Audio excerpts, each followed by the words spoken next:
Good evening or good afternoon, depends where you are in the world. And thank you for joining us in this live transmission regarding the recent Indian elections held in different states. And the results have not been that surprising because everyone was predicting that the BJP would sweep in at least four states, despite all the naysayers, etc. And those predictions have come true in UP, which is one of the biggest states, more populous perhaps than even Pakistan, or at least close to it. BJP has had a third win there. And one surprising element has been the rise of Aam Aadmi Party in the Punjab, which swept the election and defeated the Congress and other Akali Dal and other traditional players. And these are very interesting trends, particularly in South Asia and across the globe, where people are trying to understand and unpack this riddle, the enigma of Modi's continued popularity. Why Prime Minister of India is so popular? How come he garners so many votes? How come he's all set to return in 2024 as the Prime Minister? And why is the opposition in India unable to counter his magic, if I may call it? So we are joined today by very eminent panelists. I'll introduce them briefly. Hello, Shivam Vij has joined us. Shivam is a political analyst based in Delhi. Rohinee Singh you must have read her pieces for the Friday Times. She is a regular writer and contributor. And last but not the least, we are very delighted to have Mr. Kulkarni with us, who is a man of many seasons, has seen both the BJP and the Indian politics evolve over the decades. He's an author of many books. He regularly writes for a number of publications, including The Dawn in Pakistan. And it would be great to get you insights for our audiences in Pakistan and abroad. So I'll probably start with you, Kulkarni ji, because given your past affiliation with BJP, with Prime Minister Vajpayee, and where do you see this BJP 2.0 or 3.0, I don't know what to call it, going, and how come it has turned into or become such a formidable political force that is unassailable by a variety of political parties and all the sort of issues that go along with the type of governance Mr. Modi has displayed over the past few years. Yes. Thank you, Raza Rumi Saab.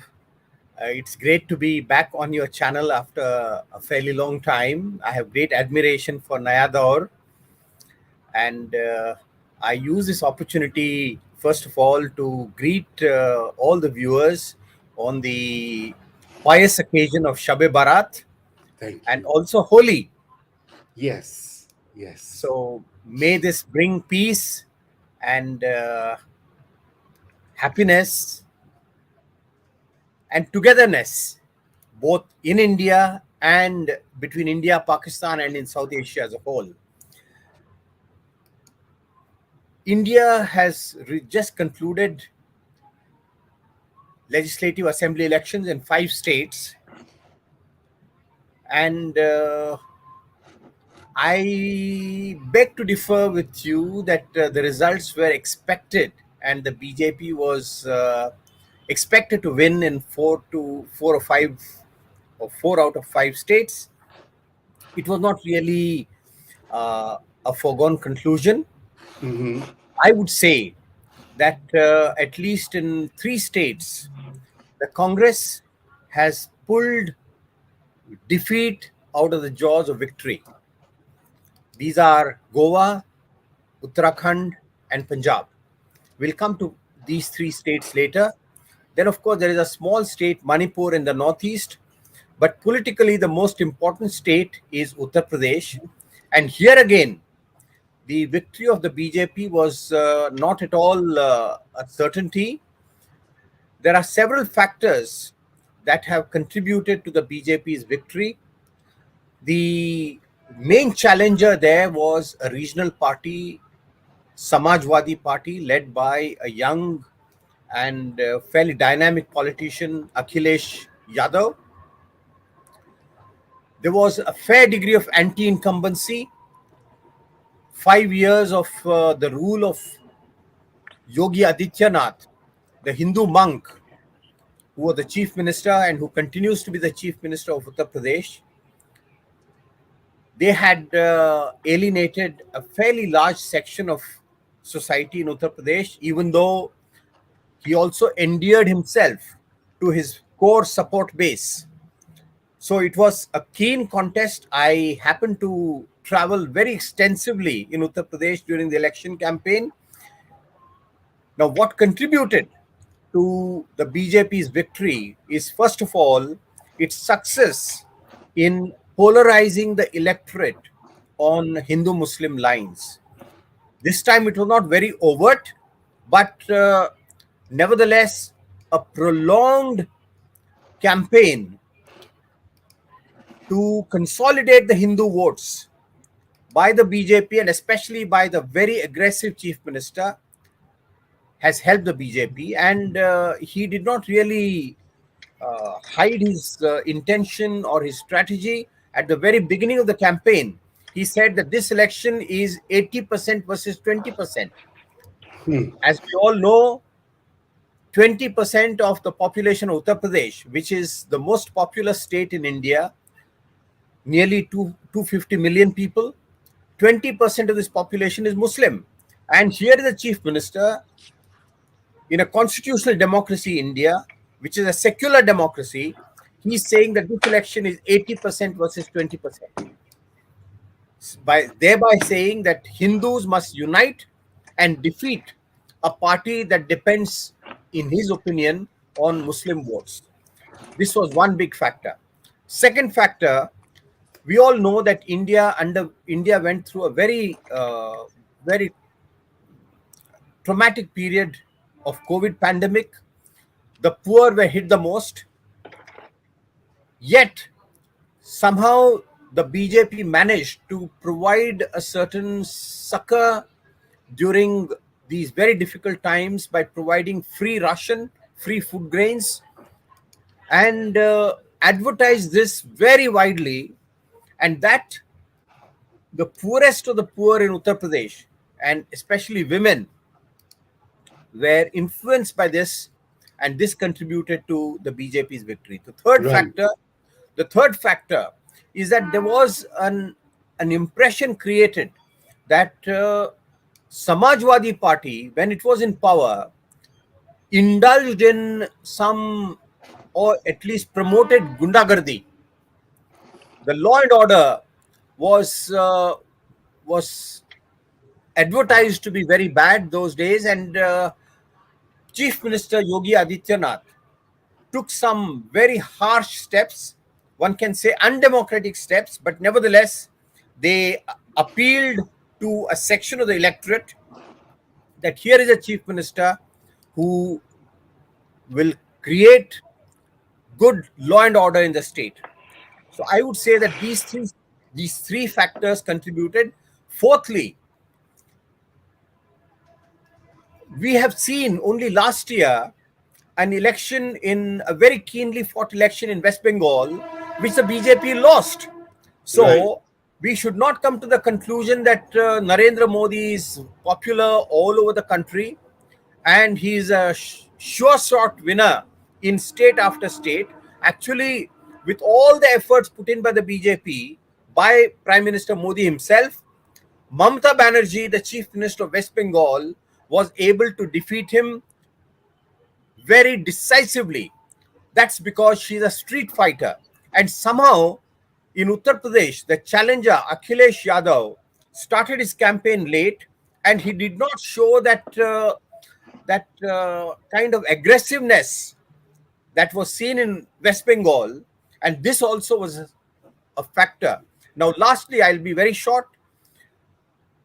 The BJP should thank two small, two local parties for its victory. That is the Bahujan Samaj Party, mainly Dalit party headed by Mayawati, a former chief minister. Hmm. She transferred a significant part of her vote to the BJP this time. And this happened because the BJP was able to coerce her and sort of create fear in her that if she did not support the BJP, the government would act against her in cases of corruption. And then there was a small Muslim party of Owaisi, which also cut into the votes of the Muslim. It split the Muslim votes to a certain extent. All these factors together have contributed to the BJP's victory. But let's not come to the conclusion that 2024 is a foregone conclusion in India. There are 2 more years. Politics in India can change quite significantly, and I'm sure that efforts will be made by the Congress and all other parties to come together to put up a very strong challenge to the BJP and Narendra Modi in 2024. Right, right. Thank you, Kulkarni ji. I'll go to Shivam, who was also extensively reporting during, and a lot of things I follow in India are based on what I read from Shivam. To be honest, so I may be partisan or biased, right, Shivam?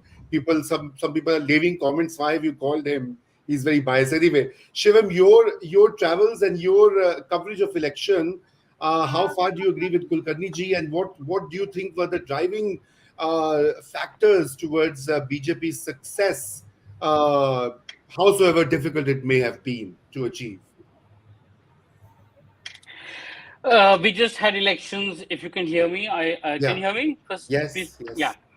we just had elections in 5 states, including the all-important state of Uttar Pradesh, but also in smaller states of Punjab, the hill state of Uttarakhand, the northeastern state of Manipur, and the western coastal state of Goa. These are like India's midterms, as it were, and these elections uh, are considered to be like a semi-final to the general elections, which will happen in 2024. Now, the BJP had no chance in Punjab. It's never been a major party in Punjab. It's a minor party there. But in the rest of the 4 states, it had governments, existing governments, incumbent governments in all 4 states. And in all 4 states, it was facing challenges. Indian elections have this term called anti-incumbency. The idea is that the incumbent, to begin with, faces kind of people's desire to change the government because no government, it is believed, can live up to the huge expectations of the Indian voter. The BJP has won all 4 states. It almost won Goa, a very difficult state to win a clear majority in. But Uttarakhand, a state where the local BJP is so unpopular that the BJP changed the chief ministers twice. Three times. This, I mean, the sitting CM is the third one. Um, the This swept the state, right? Um, UP Yogi Adityanath's popularity had increased over the last year or two, but he was not very popular 2 years ago. They faced various challenges in UP, huge unemployment. For the first time since 2014, there was major inflation and unemployment being felt together by the voter, right? Apart from all the COVID lockdown, economic distress, recession, so on. I think one reason why the BJP has won all these 4 states with their different and similar challenges is the Modi factor, is the popularity of Prime Minister Narendra Modi, whether or not we like it, whether or not we accept it, whether we are in denial or not, whether the commenters call me biased or not. Narendra Modi is a very popular brand and leader. And the reason why he is popular is not just Hindu nationalism, right? We'll again be, some of us do not like to believe that he's popular, or if he's popular, we just ascribe it to Hindu nationalism. Voters are not so foolish that they'll go hungry and they'll vote for Hindu nationalism, right? Just like oppress the religious minorities, and that's great. I'll go hungry. No, that voters are not that stupid. Um, He's popular for various reasons. One of them is Hindu nationalism. One of them is Indian nationalism. He's co-opted Indian nationalism. He speaks of India more than any other politician in the country, right? Um, he speaks of the Indian national interest. He's popular because he's a great orator. He's popular because he's a great manager of the narrative. He's popular because he has a huge machinery that goes around campaigning for him. When the BJP worker goes door to door, he says, "Have faith in Modi. Modi is doing this. Modi is doing that." He's popular because he's a great sort of campaigner, and his publicity skills, his communication skills are even the Congress accepts publicly sometimes that he's better at communication than them. uh, Sudheendra Kulkarni ji mentioned the free ration packets had Modi's photo, and there are people in UP, the voters in UP, who told journalists, "Modi ji ka namak khaya hai, Modi ji ko vote denge," right? So now Modi is not the first leader in India or the world to become a personality cult leader. He is not the last. It is also not true that only right-wing leaders become personality cult leaders. There was Obama, there was Mahatma Gandhi. In Indian states, there are liberal leaders who are personality cult leaders. Naveen Patnaik in Orissa, for example, right? Um, so the Modi popularity is one reason why the BJP has done well in these elections, and why the BJP has generally been doing well in national and state elections since 2014. Sudhin Kulkarni ji mentioned Mamta Banerjee in West Bengal. Again, the personality cult of Mamta Banerjee was a big reason why she was able to defeat the BJP. And the local BJP did not have a strong, good, charismatic leader, right? So, despite the Modi factor also being very strong in West Bengal, Mamta Banerjee was able to defeat the BJP in the state election. The other reasons for BJP's victory include a weak media, a kind of co-opted media, a weak opposition. The opposition does not campaign 24/7.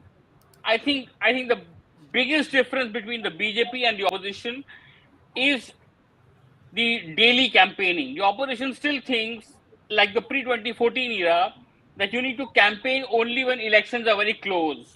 Election चुनाव आएगा तो हम campaign करेंगे. The BJP campaigns every single day, and this is not a very novel concept.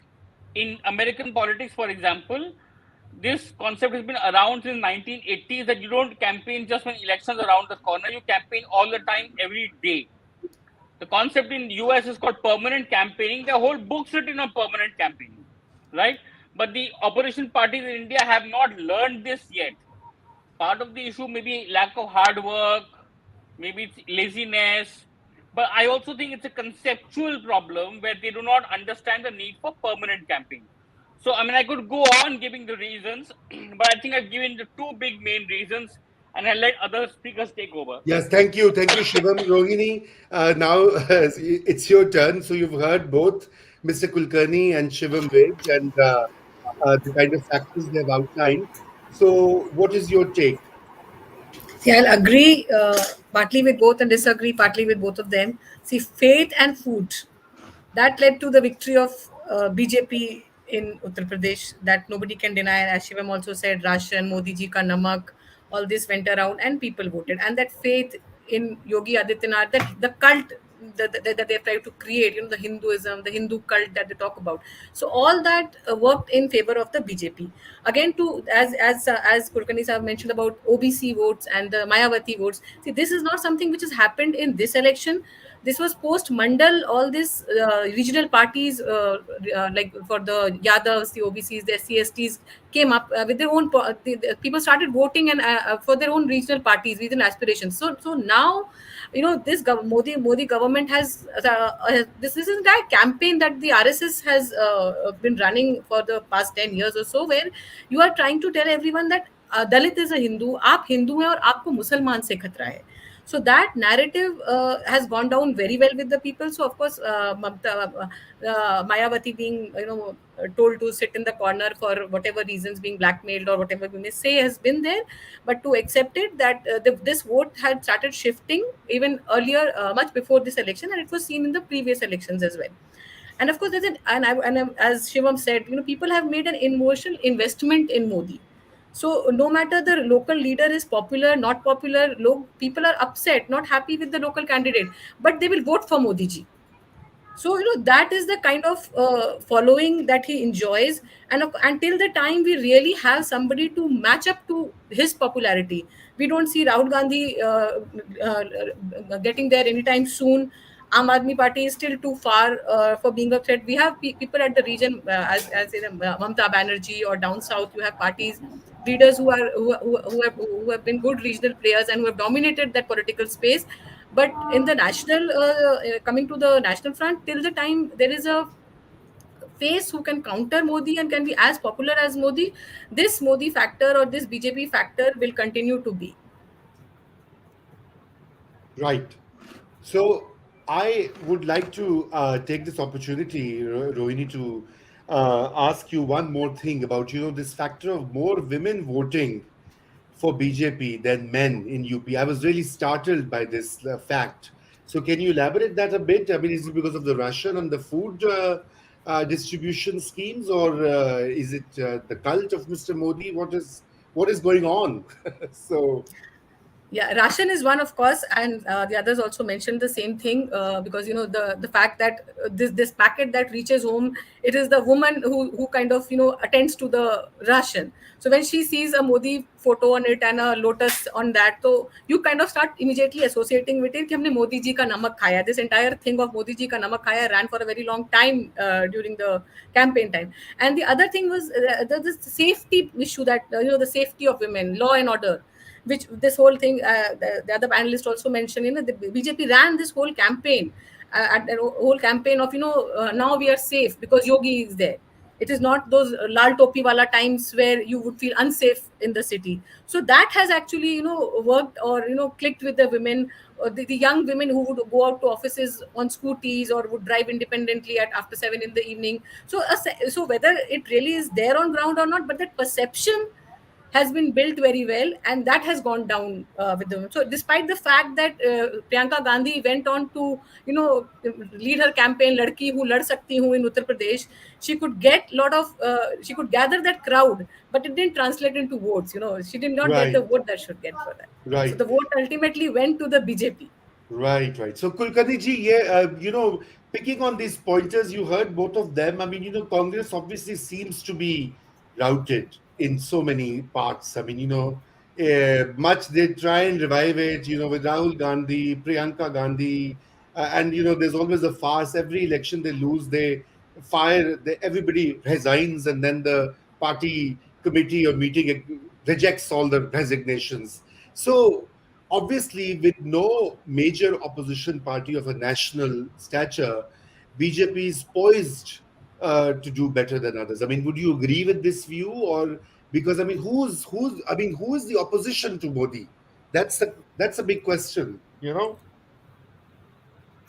right. If there is no credible, robust opposition coming up in the next 2 years, the BJP will, of course, have a third opportunity to govern.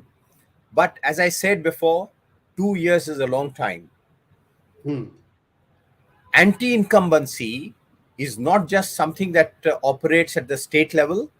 Anti-incumbency also operates at the national level. By 2024, Modi would have completed 2 terms. And there is a big gap between propaganda and performance, especially performance on the economic front. As Right. Shivam mentioned, unemployment, not only in UP but all over the country, is a huge problem. Prices are rising. The expectations created by Modi and the BJP have not been fulfilled. The biggest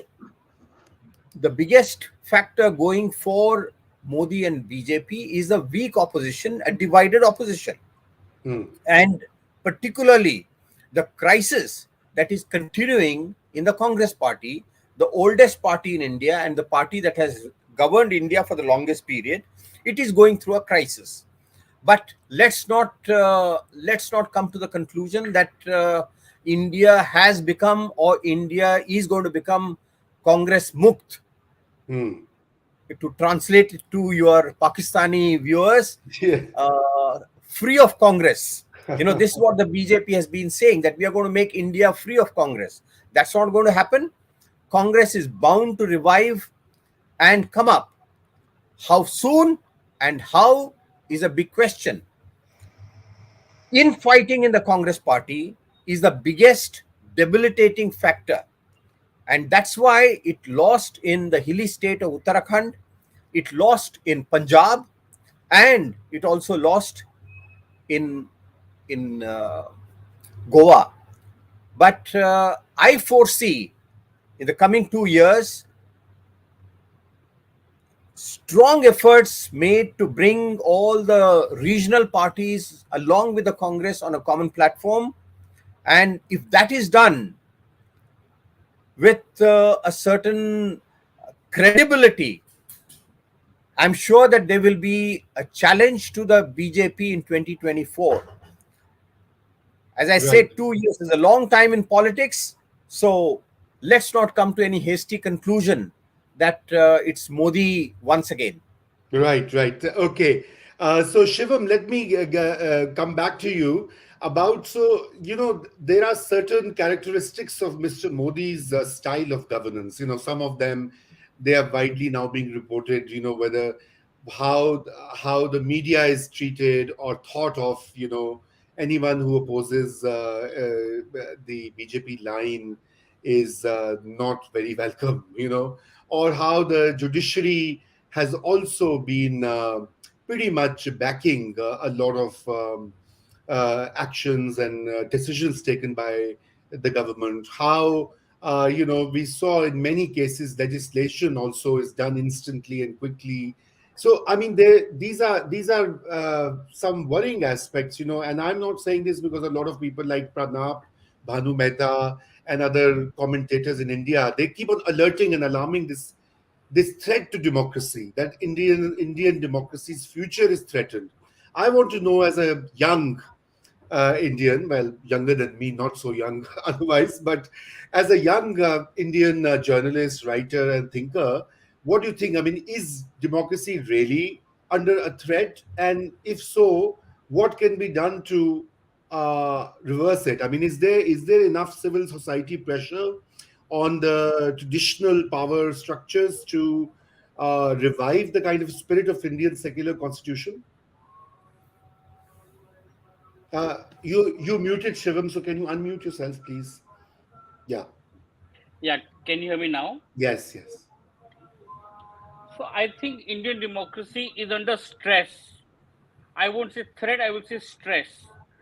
And Indian democracy is going to be around the very fact that Sudheendra Kulkarni ji has hope that Modi can lose 2024 general elections shows you that Indian democracy is still alive and thriving. I, by the way, do not share his optimism about the 2024 elections, but that's okay. Um, I think the fact that the BJP can lose elections like West Bengal, in which it put very high stakes for itself, shows you that India still has free and fair elections. Yes, some democratic institutions like the media are under stress, and that means an election is not always a very level playing field. But at the same time, the BJP has lost far too many state elections uh, to give us proof that Indian democracy is still alive and thriving. And if in 2024 Indian voters want to remove Mr. Modi, they can. Secondly, the Congress party is the biggest reason why Indian democracy is under threat, because the Congress party does not perform the role of the opposition and lets the government get away with things it should not be getting away with. The Congress party has not, Sudhir Kulkarni was talking about unemployment. I completely agree with him. It's the biggest issue. Congress party has not launched a single national agitation against unemployment. I see in Pakistan, Bilawal Bhutto is doing marches and replying Imran Khan on a daily basis, but Rahul Gandhi in India is planning his next holiday to London. So it's not as if Mr. Modi has put Rahul Gandhi in jail. No, but what do we do with Mr. Rahul Gandhi? India has 31 chief ministers. The Congress party, as of today, has only two. The main opposition party has only two.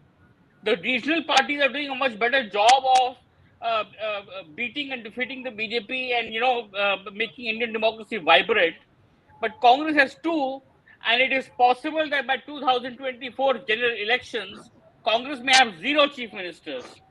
So I think if somehow, uh, ironically, if Mr. Modi would please put Rahul Gandhi in jail, he might become a politician.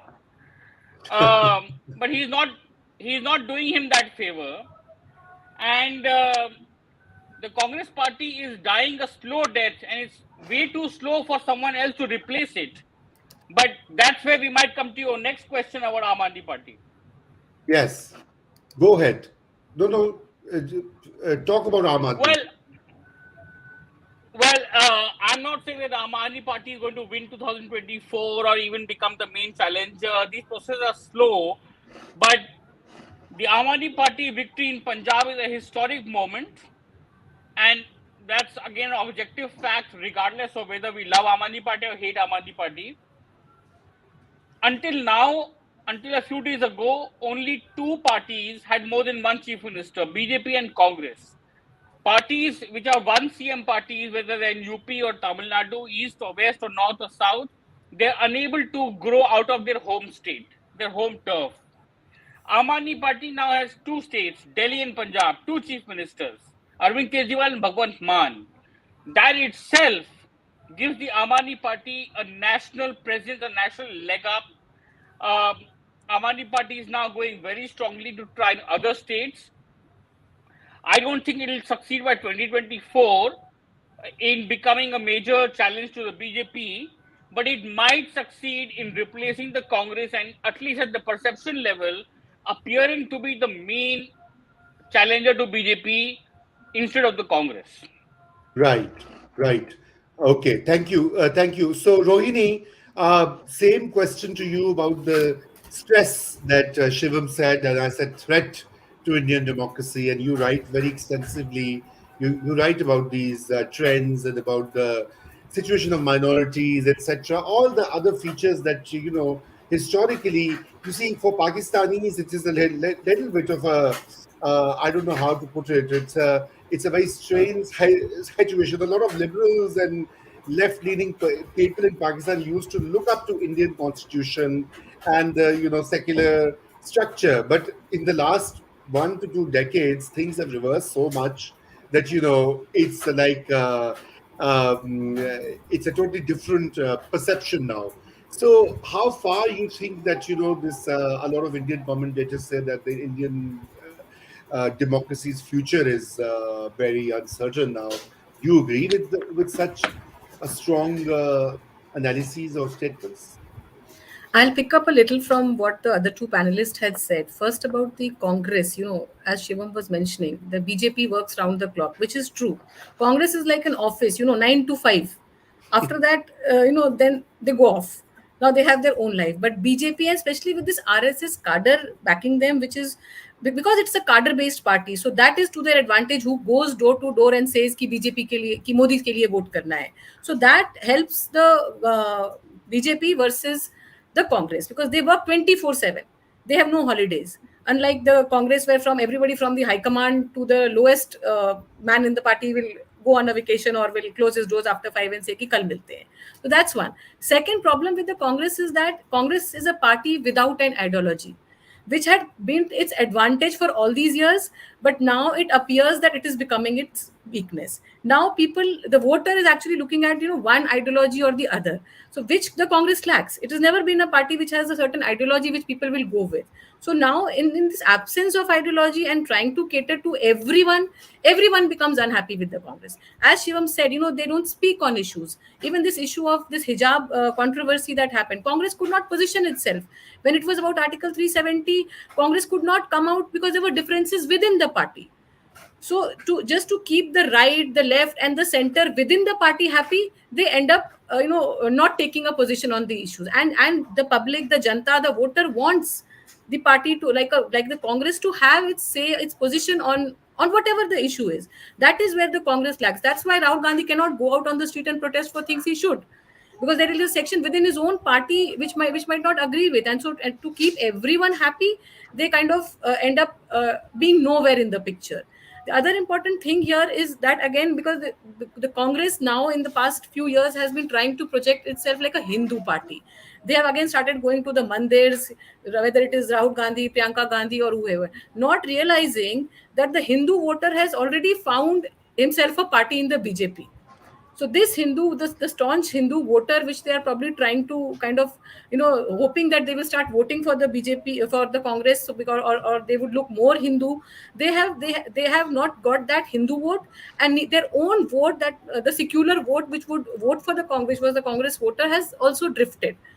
So there's no political loyalty attached to the Congress anymore that it used to be some 30 years ago.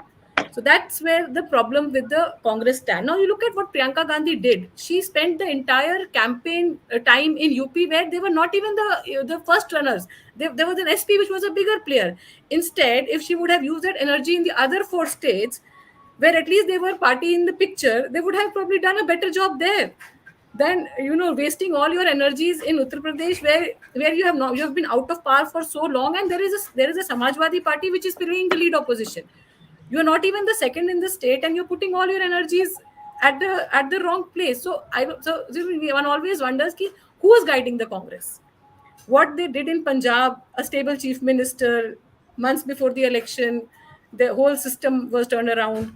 And whatever little chance they had in Punjab, they left it to Chennai, hoping that this chief minister would do a magic. So all this has completely kind of worked against the Congress. And so to say that Congress can be a promising opposition, or other parties could look at Congress, unifying the opposition, they have by far not succeeded there. Not that they haven't tried in the past, but it doesn't seem to happen in the near future. We can just be hopeful, optimistic, but next elections, we don't see a replacement coming so soon to this saffron party. Right, right. Well, thank you so much, all of you. Our time is really now over, so I'll give 1 minute to each of you to wrap up. Kulkarni ji, your last concluding comments. I know you started with a desire for peace, and I totally second you. I hope that we achieve it at some point. I don't know when. Since Rumi Saab, since a lot of your viewers are Pakistanis, I have a message and a fervent appeal to make. A lot of what happens in Pakistan directly or indirectly influences politics in India and public perception in India. And as you all know, the BJP has been making Pakistan the villain, and thereby the Indian Muslim community the villain. I urge the Pakistani state and the Pakistani society to take good care of your minorities, treat them equally, provide security. If Pakistan changes from being a Muslim majoritarian state to truly a state that gives equal opportunities, equal protection, equal rights to all its own people, even though the communities, the non-Muslim communities, are very small, that will have a good effect on India. If secularism is desirable in India, why is secularism not desirable in Pakistan or Bangladesh, which are Muslim majority societies? This is something which the Pakistani society must very seriously think about. That's a very valid point. And I think I'll quickly respond to that. Kulkarni ji, there has been a lot of shift in Pakistan within Pakistan public opinion. So of course these incidents happen very frequently. But in the past, I don't know if you followed in Rahim Yar Khan, South Punjab, and in Khyber Pakhtunkhwa, which was formerly known as the Northwest Frontier Province. The two temples were attacked, and then the government acted very promptly. Both the provincial governments, not only that they arrested the culprits, who had tried to deface the temple, but also arrested a lot of people. So there's a lot of heightened consciousness, and this view of yours is actually a lot of Pakistani commentators also say that this is the time to set a new direction. But anyway, this merits a separate conversation, and we shall have that at some point. But Shivam, coming back to the elections, the future of democracy, one last comment, and then Rohini, and then we end. I think democracy is not just elections and not just media and opposition. Democracy is also civil society, which you referred to briefly, Raza. I think the past few years have also shown that Indian civil society remains strong despite very big challenges.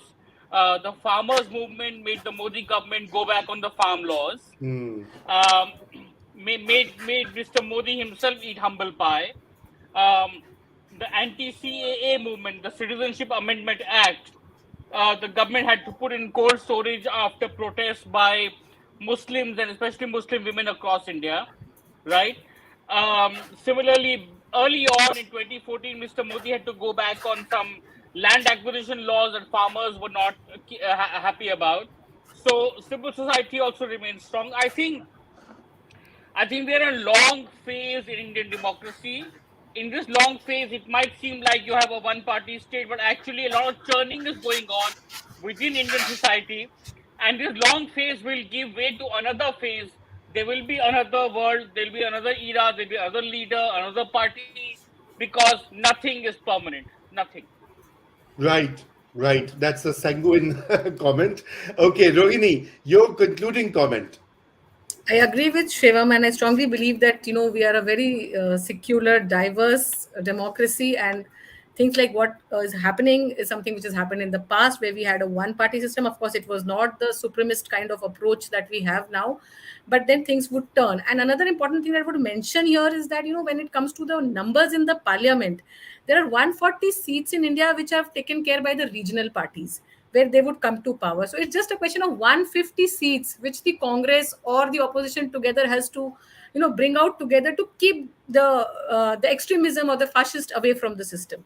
So it's just about putting that heads together, and political parties coming together to whereas Sonia Gandhi always mentions about India being secular, India being diverse. So if that diversity has to be maintained, and India's secular character has to be maintained, it is just a question of this one arithmetic of 150 seats, that you have to just put your house in order and you can put the BJP away. But of course, it's about time, who has the power, who has the money, who has the influence, and who has the face to do it.